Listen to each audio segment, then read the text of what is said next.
أخذًا بالاحترازات التي تفرضها ظروف الجائحة، ارتأت مصلحة الشؤون الثقافية بالمدرسة العليا للتكنولوجيا بمكناس تمديد أنشطة الأيام الثقافية للأسبوع الثالث، حيث نظم محترف التنمية الذاتية وريادة الأعمال النسخة الأولى من تيدكس المدرسة العليا للتكنولوجيا بمكناس في صيغة خاصة بطلبة المدرسة. وكما لا يخفى عليكم، تيدكس هو حدث لنشر الأفكار والقصص والتجارب في مجالات متعددة. كان الهدف من تنظيم هذا الحدث هو منح طلبة المدرسة العليا للتكنولوجيا فرصة لإبراز وتنمية مهاراتهم في الإلقاء والخطابة أمام جمع من الناس. هذا الحدث تحت عنوان خلي قصتك عبرة تم الإشراف عليه من طلب مصلحة الشؤون الثقافية والفنية. فكان اللقاء فرصة للمشاركين من أجل تقاسم ومشاركة الحاضرين تجاربهم الذاتية في الحياة واستخلاص العبر وجعلها حافزا نحو بلوغ الأهداف وتحقيق المزيد من النجاحات في الحياة. اليوم غنشارك معكم 20 حاجة تعلمتها في 20 عام. أول حاجة هي the power of the smile. تعلمت باللي بصح نقدر نبدل النهار تاع شي حد ولا شي حد يبدل النهار نتاعي غير حيت لقيت في الصباح وضحك في وجهي واخا نعرفو ولا ما كنعرفوش. ثاني حاجه تعلمتها هي life isn't about grades. ما تولدناش باش تجيبوا نقاط مزيانين، صافي لوحوا ديك الفكره اللي كيقول لكم والديكم انكم تولدتوا باش تجيبوا نقاط مزيانين. ماشي هذا هو الجانب الوحيد اللي كاين في حياتنا، كاين بزاف د الجوانب اخرى، ولا كنتي فاشل في هذا الجانب ما كيعنيش انك فاشل في الحياه ديالك.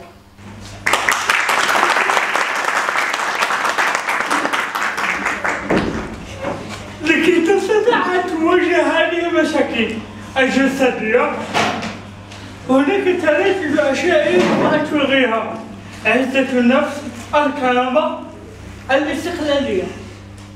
3 أشياء يجب أن تلاحظها. مثلا لن تجدوني يوما واحدا، كل يوم ستجدونني مع أشخاص، لأنه من الضروري أن تكون لدي علاقة اجتماعية لكي آخذ ما أحتاجه: دروس، مساعدات، طريقة المشي إن كانت محفظتي ثقيلة. كل هذه أحتاج إلى الآخر. الكرامة، كثير من الناس يقولوا ماذا ستفعل الآن؟ كل من الناس تجدهم صعوبة أن يتقبلوا أنني كل سنة وكل فترة يجب أن أقدم نفسي الآخر بكونني شخص ضعيف، ولكن أنا ضعيف. هناك شخص هنا أحترمه كثيرا، اتفقت معه في اليوم الأول على مبدأ يقال بالديجا ما كنخبيوش الشمس بالغابة. لا رياليتي سي لا رياليتي. أنا هكا، بغيتيني مرحبا، ما بغيتيش مرحبا، أنا هكا. غنبغيوك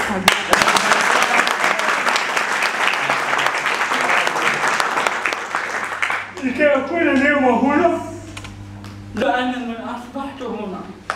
هناك جملة أقولها من الثانوي: عبد الحطري ليس شخص، وإنما هو عبارة عن خليط ما بين مجموعة من الأشخاص. الحاجه الاخرى هي ان love is very important. يعني بلا ما نبقاو نقمعوا هذاك ديال لا انا انديبوندونت، انا كاع ما عندي مع داك الشيء، كاع اش من حب اش من هذاك الشيء، راه كاع ما كاين، هذاك الشعور راه كاين. الا كنتي كتقمعوا راه لا فوت فيك، من بعد غيعاود يخرج في طريقه اخرى. يعني وازن. حاجه اخرى هي ان readers are leaders. بصح كتلاحظ الفرق في راسك فاش كتكون كتقرا وما كتكونش كتقرا، حيت كميه المعلومات اللي كتكون في الكتاب راه انكرويابل، راه كتبدل لك الراس ديالك كامل والبوينت دو فيو نتاعك للدنيا. Comment pensez-vous vivre en accord avec ses aspirations? Peut-on vraiment dire une chose et en faire une autre, comme si les exigences s'appliquaient aux autres et non à soi? Nous sommes mal à l'aise à chaque fois que nous constatons des divergences entre les propos de certains et leur comportement privé. Il ne s'agit pas de faire une chasse aux sorcières et d'exiger que tout le monde soit parfait, mais qu'au moins la parole et l'attitude extérieure soient parfaites. Et si ce n'est pas le cas, soit avouer son imperfection, soit se taire et cesser de donner des leçons. Et dans les deux cas, revenir au travail sur soi. شكون فينا عمره في حياته نيفر عمره دار شي غلط في حياته؟ شكون؟ عمره خطأ. نعاود نسولكم شكون هنا فيه دار شي غلط؟ حاجة عادية. حنا في الحياة خلقنا باش نغلطوا. كل واحد فينا كيغلط بدرجات مختلفة ولكن بطريقة مستمرة. هذه حاجة طبيعية. الفرق فين كيكون هو كل واحد فينا كيفاش كيتعامل مع الأخطاء ديالو وكيفاش كيواجهها. واش قادر يعترف بها ولا لا؟ فالوالدين اللي غيكونكوراجيوك اصلا باش يمشي الطبيب النفساني، ملي كتجبد اصلا هذا الموضوع ديال الطبيب النفساني الوالد كيقول لك واش انت حماق؟ راه الطبيب النفساني كيمشيو عنده غير الحمار، باش تعرفوا هذا الستيريوتايب اللي عندنا في المجتمع ديال الطبيب النفساني غيمشي عنده حماق، واحد معقل راه ما يمشيش عند الطبيب الانساني. الطبيب الحاجه الاخرى هي ان وين كان اب ايرلي تشينجز ذا جيم. بصح الذهب لا ماشي الذهب، الفياقه قريب الذهب مسري، حيت فاش كتفيق تصبح نهار كيتجبد، ما كتبقاش فيه 24 ساعه العاديه اللي كانت عندك. وبنادم اللي كيخدم في الليل راه ماشي كيخدم في الليل حيت بغى يخدم في الليل ولا لا انا البرودكتيفيتي نتاعي كتزاد في الليل، لا راه حيت ما خدمتيش في الصباح وبقى لك غير الليل وكتخدم فيه بالسيف عليك. الحاجه الاخرى هي the power of visualization. كما قالت هاجر انك تحط البيت نتاعك قدامك كيبان، كتولي الطريق ديالك باينه، ما كتبقاش غير كتحل، كيوليو عندك جولز. ونوصيكم بالدريم بورد. دريم بورد هو واحد بحال بلون كتامبريمي فيه الوراق ولا التصاور تاع داكشي اللي باغي توصلو كتحطو قدام وبصح كتلاحظ التغيير. غير جربوها. Une première piste de réflexion qui me vient à l'esprit, c'est celle de la différence entre un maître et un professeur. Un professeur peut enseigner un certain nombre de connaissances et être lui-même assez loin de la perfection quant à ce qu'il enseigne. Là où on attend d'un maître qu'il soit exemplaire dans sa parole que dans son comportement. Il me semble qu'on parle de la cohérence quand il y a un équilibre entre deux éléments de même entité. La cohérence d'un raisonnement, cohérence d'une personne, ou bien la cohérence d'une attitude existentielle. Et pourquoi donc pour un ces raisonnements est difficile de rester cohérent avec ses valeurs, ses engagements et ses idées? كنت عادي كنشد غير مقابل غير التليفون السوشيال ميديا لي زيكزام ما كنوجد لهم حتى كتبقى واحد 2 جور الى وجدت لهم قبل 2 جور تقريبا وصافي يعني عادي جدا ما كنتش عارف شنو هي الطريقه كيفاش ندير نوصل للهدف ديالي. كان كيبان ليا بحال شي سحابه يعني صعيب باش نوصل ليه. ما كنتش داير واحد لي طاش ونقاد ليه واحد البلون باش انني نوصل ليه، فكنت كنلقى واحد الصعوبه كبيره. كيجي 24 شهر 5 هو بدايه التغيير بالنسبه لي. وكيقول لك واحد المقوله to get something you never had you have to do something you never did. يعني اصلا انا بغيت دابا نوصل لواحد الحوايج ما عمرهم كانوا عندي، فراه خصني داكشي كامل اللي كنت عارف خصني ننساه وغنبدا عاوتاني واحد الحاجه اخرى. يعني كل واحد الذكاء اللي عنده، دابا هذا هو الدور ديالكم نتوما تخدموا على الذكاء اللي كيميزكم على الاخرين. يعني هادشي كامل كنستنتجوا انه ما كاينش شي واحد مكلخ وما كاينش شي واحد ذكي، يعني كل واحد فينا ذكي الذكاء ديالو الخاص. يعني واحد مثلا عنده معلومات يجي تقول عليه هذا عبقري، لكن مثلا تقدر تجيبو مثلا تلعب انت وياه شي بومبا وما غادي يدير والو، علاش؟ حيت ما عندوش الذكاء الحس الحركي. فهمتي؟ الا جينا نشوف هذاك المنطق يعني هنا خصنا نقولوا ليه هو يعني وزيدوا هاد الصفه ديال الذكاء وذكي وغبي هما صفات الا جينا نشوفهم صفات دائمه، يعني ماشي صفه مؤقته. يعني كنقول لك انت مثلا غبي يعني انت ديما غبي، ما يمكنش هذاك ما كاينش شي شخص اللي غبي ضروري ما كيدير واحد التصرف ذكي، ولكن اللي غادي نقولوا هو كاين تصرف ذكي وتصرف غبي. يعني نقولوا فلان دير تصرف ذكي ودار تصرف غبي، ولكن ما يمكنش نقولوا ليه ذكي ولا غبي. يعني كل واحد مختلف على الاخر، كل واحد عنده اللمسه ديالو، ولكن كاين تصرفات غبيه وكاين تصرفات ذكيه. يعني ما كاينش انسان ذكي وما كاينش انسان غبي. ودابا الهدف ديالي من هذا الشيء علاش درت هذا الشيء كامل باش نوصل لكم جوج حوايج. اول حاجه باش تقدر راسك، يعني مثلا انت مثلا ما عندكش مع القرايه ما كتقراش مزيان ما تقولش صافي انا مكلخ انا ما عندي والو صافي. يعني تقلب على الذكاء اللي عندك وتمشي معاه. لقيتي مثلا عندك الذكاء الموسيقي تمشي تعلم الموسيقى، لقيتي مثلا عندك الذكاء الفضائي تمشي تعلم الرسم ولا شي حاجه، ما تقولش صافي ما عندكش مع القرايه وتقول انا مكلخ. ثاني حاجه علاش قلت هادشي هو انك باش تقدر الناس الاخرين، ماشي تحتقر واحد مثلا شي واحد مثلا انت مثلا كتقرا مزيان واحد ما تيقراش مزيان وتحتقر تقول لي سي انت يمكن. هادو هما جوج اهداف علاش درت هادشي كامل وصافي. هادشي اللي كاين، نتمنى تكونوا استمتعتوا كيما استمتعت معكم. شكرا. حاجه اخرى هي to wear sun cream. ديروا ليكرون لوجهكم بنات ولا دراري، حيت راه الشمس كتحرق.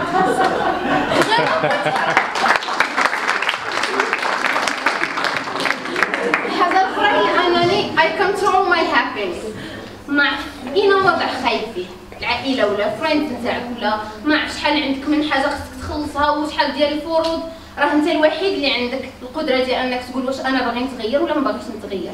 ولا كنتي كتخلق الاعذار راسك راك غتعرف راسك راك خالق الاعذار راسك، يعني بلا ما تبقى تخدع راسك. La fidélité est une autre forme de constance par rapport à ses engagements. Il s'agit de résister à toutes les tentations, à tous les lâchetés, à tous les abandons qui peuvent nous éloigner de nos idéaux, un peu comme les appareils dits hi-fi, car ils restituent une haute fidélité. Quand on me demande quelles sont les qualités d'une personne cohérente, l'une de mes premières réponses qui me vient à l'esprit, c'est qu'il faut être exactement en public comme privé. Et le meilleur exemple, c'est l'exemple de le Dalai Lama qui répète souvent que si vous me regardez comme le Dalai Lama, vous créez un fossé entre nous. Donc, je suis un être humain et vous êtes des êtres humains. Au deuxième, je suis tibétain. Au troisième, je suis un moine. Et au quatrième, je suis le Dalai Lama. Donc, restons donc au niveau de notre humanité.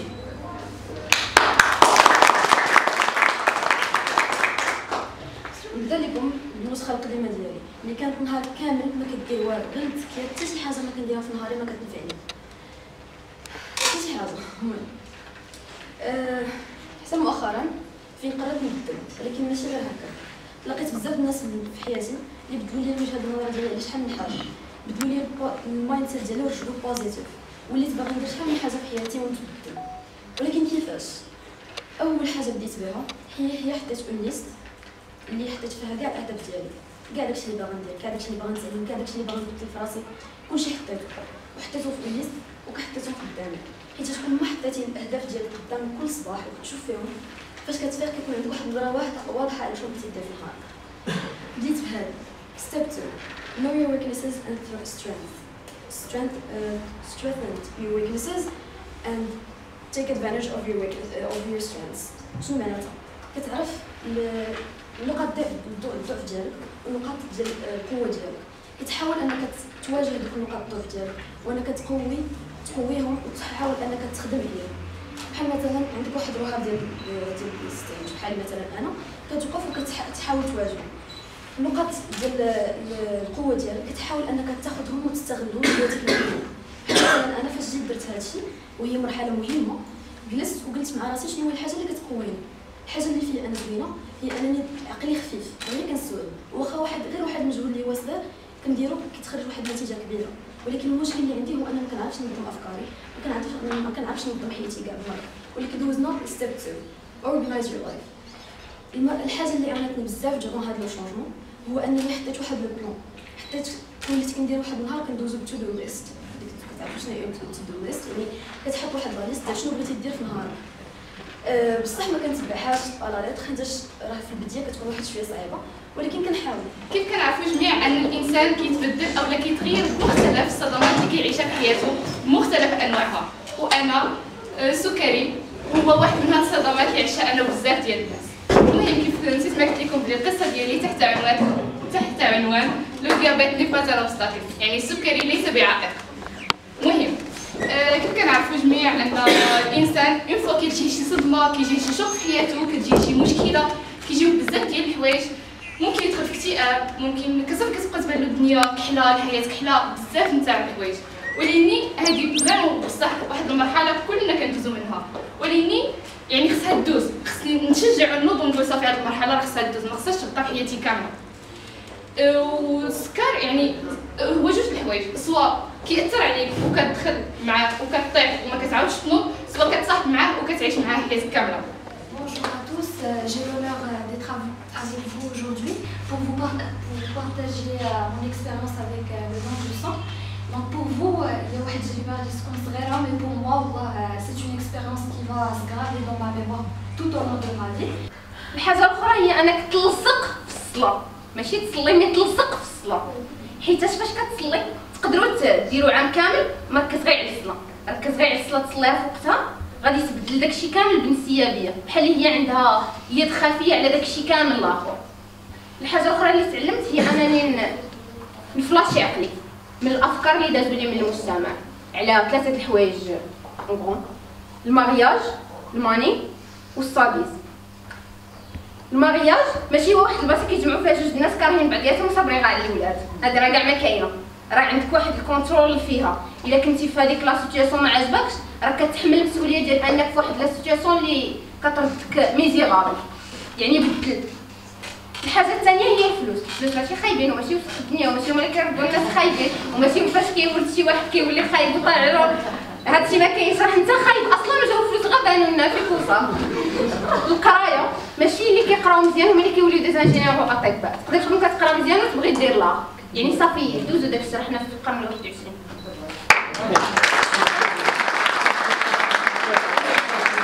Sur le chemin de cette vie spirituelle, je vais vous déceler un autre danger. C'est de vouloir jouer le rôle du super-héros et de prétendre surmonter nos blessures, sans croupir dans la contradiction. Il est bon de voir que les blessures du passé peuvent être le haut lieu de la fécondité. Et le défi, ce n'est de ne plus regarder les plaies du passé avec mépris, mais c'est de tenter et s'exercer en chaque instant une chance pour progresser.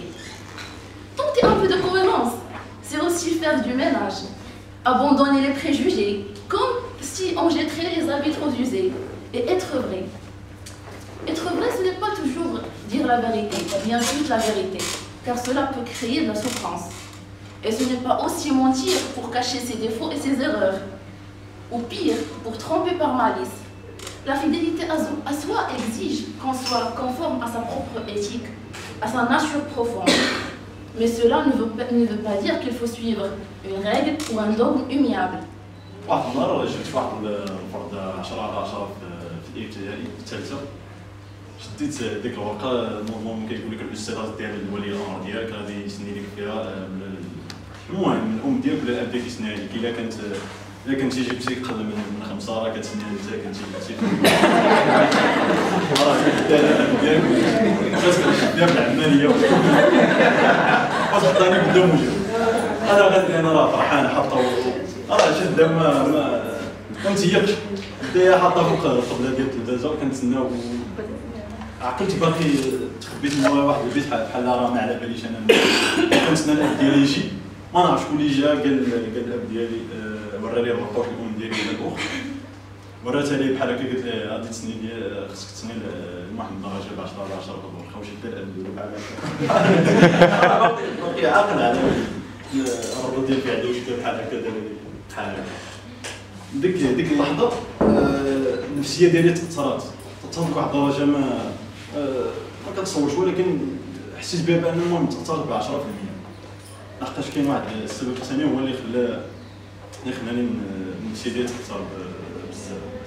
المهم قلت ليه في ديك اللحظه فاش كانت الرده ديال الفعل ديالي بحال هكا، قلت لها في راسي قلت ليه والله الا قلت لها حتى انا بعقلي قلت ليه ويلي عاود تحفظت بالله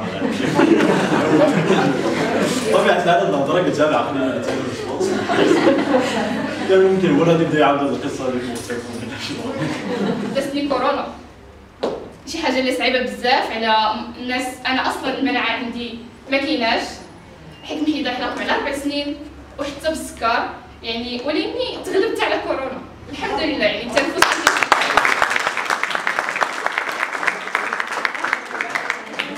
كان كيطلع ليا كنفيق في الليل في 3 الصباح، التنفس ما كاينش، كنطلع للسطح والشتا كطيح باش انني نلقى الاكسجين باش انني نستنشقو، ولكن الحمد لله تغلبت عليه. يعني والاخر نعرف واحد الحاجه، يعني ماشي جانا واحد المشكل، جانا واحد المرض راه غادي نموتوا، حيت الاجل ديالنا سيدي ربي اللي مكتبو. يعني كيقولوا ان الانسان اللي عنده مرض مزمن راه كورونا غادي تقتلو، ما قتلتنيش الحمد لله، حيت ربي مازال باغيني نعيش. واللي نعرفوها هي انه الا ما كانش واحد النهايه زوينه راه مازال ما وصلتش النهايه. يعني ربي ما قتلنيش، يعني مازال الاجل ديالي، حيت باغيني نحقق بزاف ديال الحوايج، باغيني انني نوصل الاهداف ديالي، باغيني انني نحقق بزاف ديال الحوايج اللي انا كنحلم بهم. وما كيخليك سيدي ربي تحلم اولا تحط واحد الهدف قدامك الا فريمون عارف انك غادي توصل ليه. يعني غادي نوصلوا لاهدافنا وغادي نحققوا كاع داكشي، والحمد لله سكرت صاحبت معاه وتشديت انا وياه اليدين ومشينا بعيد ان شاء الله.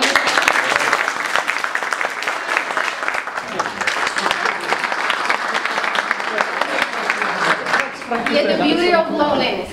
العزلة ماشي لوحدها، شي حاجة داك النهار اللي كتدوز بوحدك، ما عرفتش واش كبرت أنا ولا ما فهمتش، وليت فاش كندوز شي نهار بوحدي ونشرب كاس القهوة بوحدي، ما عرفتش نلعب مع الخطوط ولا مع شي كائن حي ولا غير الإنسان، كنحس بالنهار داز واعر واخا ما ندير به حتى حاجة، ما عرفتش ما ولاش كيعجبوني الناس ولكن راه زوينة، تخرج تضرب ما عرفت تمشى بوحدك في الغابة، تشرب قهوة بوحدك، يعني ما تبقاش تكون السعادة ديالك ديبون على أن الناس يكونوا حداك، كون انديبوندون. زائد واحد الحاجة أخرى أنه there is always a way out of it. إلا كنتي في شي سيتوياسيون خايبة وما كيبانلكش الحل، ما كيعنيش أن الحل ما كاينش، كيعني أنك أنت ما قلبتيش على الحل. يعني ما ليس في إدراكك لا يعني أنه ليس في إدراك الناس.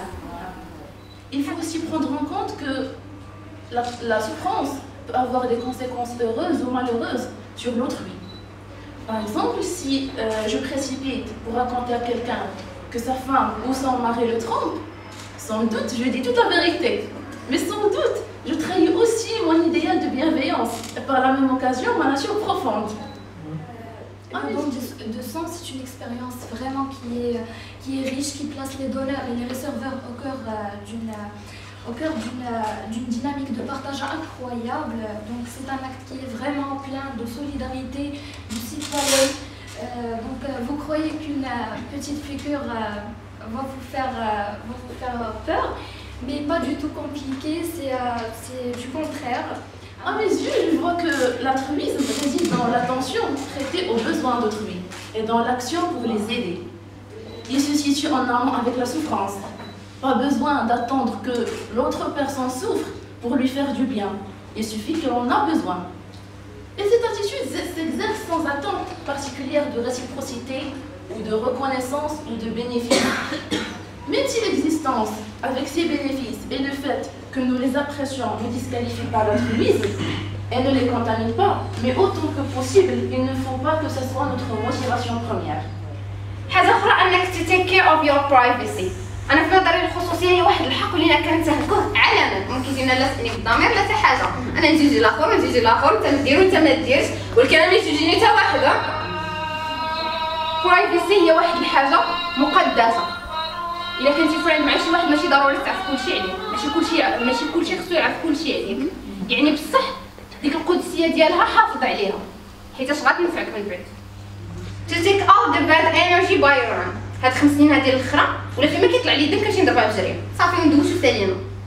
يعني ما تبقاوش تخليو ديك الانرجي لداخل حيت غتبقى تجمع وتفرج عليكم في شي حاجة مع شي يدوز حداك شي حد تبدا تبكي وانت ما عرفتش راسك اصلا علاش كتبكي، وهادي جو سوي سيغ كو طرات لنا كاملين. كطيح في شي موقف ما عرفتش راسك علاش رياجيتي هكا، هذيك راه غير تكتلات نتاع اعوام واعوام نتاع داك الكبت ديال الطاقة السلبية. Ne vous inquiétez pas, la nature est bien faite. Car le bonheur nous donne l'énergie nécessaire pour venir en aide, pour agir et pour changer le monde. C'est assez logique au regard des travaux entre deux éléments, le bonheur et la souffrance. Le bonheur élargit notre vision du monde, alors que la souffrance rétrécit cette focale attentionnelle. Or, en ouvrant cette focale, nous voyons ce qui se passe autour de nous, notamment le malheur, et nous allons à la rencontre de cette souffrance. Autrement dit, si nous sommes heureux, nous n'avons pas besoin de nous éloigner pour ne pas souffrir nous-mêmes, car nous avons plus de chances pour arriver à soulager autrui.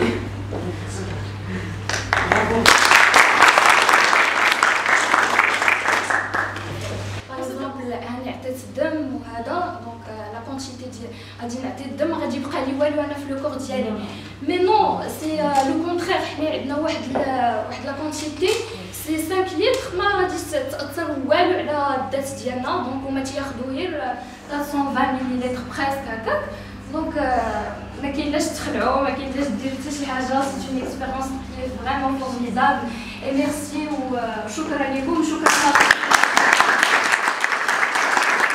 On se demande fréquemment comment peut-on être bienveillant. Je veux être bienveillant, mais je trouve en face de moi que d'ingratitude, de mauvaise foi, d'animosité, de malveillance. Je vous demande, si quelqu'un vous fait un cadeau et que vous le refusez, qui est en fin de compte le propriétaire de ce cadeau? Bien sûr, c'est la personne qui veut faire le cadeau. Et donc leur insulte ils sont à eux. Ils ne me concernent pas.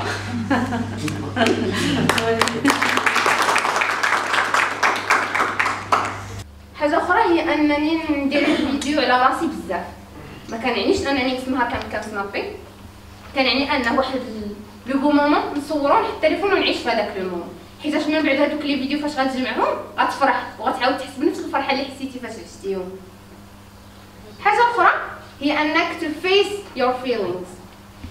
هاد العامين الاخرى وليت فاش كنحس بشي حاجه كنحبس وكنقول علاش حسيت هكا، يعني شي حاجه قديمه كتكون غالبا شي حاجه جايه من الناس في السنين الاولى تاع الطفوله، حيت تما فين كيبان فين كيتغرس فينا كلشي. انا متاكده بلي جاكم شي سيتوياسيون تحطوا فيها شي بنادم قدامكم ما حملتوش، ما عجبكش داك الانسان والسلام صافي لله هكاك انا ما عجبنيش داك الانسان، ما دار لك حتى حاجه، عمرك ما تلاقيتي معاه وانت براسك ما كتكونش فاهم علاش ما كيعجبكش هذاك الانسان.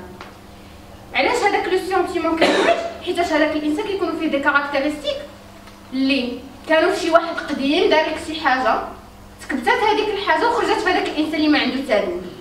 يعني جلس مع راسك وقول شكون اللي دار لي شي حاجه بحال هكا قبل، هذا البنادم هذا فين كيبان ليا في الطفوله نتاعي وعالج حيت هذاك راه ما دار لك حتى حاجه. J'ai dit tout à l'heure que ce ne sont ni les objets, ni les personnes, ni les phénomènes qui posent problème, mais l'attachement qu'on a pour eux. Ce dont je parle, c'est que ne pas s'attacher, ne pas s'attacher ne veut pas dire ne pas aimer les autres. Au contraire, on les aime mieux, car on est moins préoccupé par le besoin de recevoir leur amour en échange de ce que l'on leur donne. Donc je préfère le terme non-attachement qui évoque l'idée de ne pas coller aux autres, au terme détachement qui a pour sens d'arracher douloureusement. Le non-attachement consiste à apprécier pleinement les personnes et les situations sans vouloir les accaparer et sans les enduire avec notre amour possessif. Et je vais clôturer cette école de simplicité avec la notion du pardon. Le pardon ne signifie pas une réconciliation publique devant tout le monde, mais il s'agit de pardonner en soi. Ne portez pas un jugement moral sur les personnes, mais sur ce qu'ils ont fait. Et pardonnez tous ceux qui nous ennuient. Considérez-les comme s'ils sont victimes d'une maladie et qu'ils souffrent. Ou souffriront, ou bien ils vont souffrir pour ce qu'ils nous ont fait. Et toute souffrance est bénéfique. Et toute souffrance est digne de compassion. Et la compassion ne peut qu'appeler le pardon. Donc souvenez-vous que le pardon est bénéfique à tous. Il permet aux victimes de trouver leur paix intérieure et aux coupables pour ressortir le meilleur qui est en eux. Merci. حاجه اخرى هي لا فليكسيبيليتي ولا الانسيابيه احسن، حيت الانسيابيه كتكون بحال الماء، راه ما تقدرش تبدل كلشي، ما تقدرش تبدل اي واحد في لونطوغاج ديالك، سورتو والديك ما تقدرش تبدل لهم الفكر ديالهم كاملين، راه كل واحد الفكر ديالو ما تقدرش تجيجيهم، ولكن صافي كتفليكسي زيدو السلام. الحاجه الاخرى هي انك تشيك يور ادرينالين، شد داك الادرينالين تصرفق فيه دير حوايج جداد بحال هاد ستريس دابا اللي شادني دابا بحال هكا داك ستريس زوين.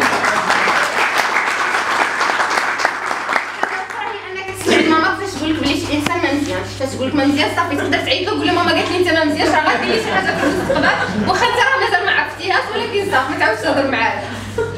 الحاجه الاخرى هي ان water is happiness، شربوا الماء حيت فاش غتشرب الماء البشره ديالك غتولي زوينه، غتبان لك راسك في المرايه زوين غتفرح، صافي يعني شربوا الماء. شكرا.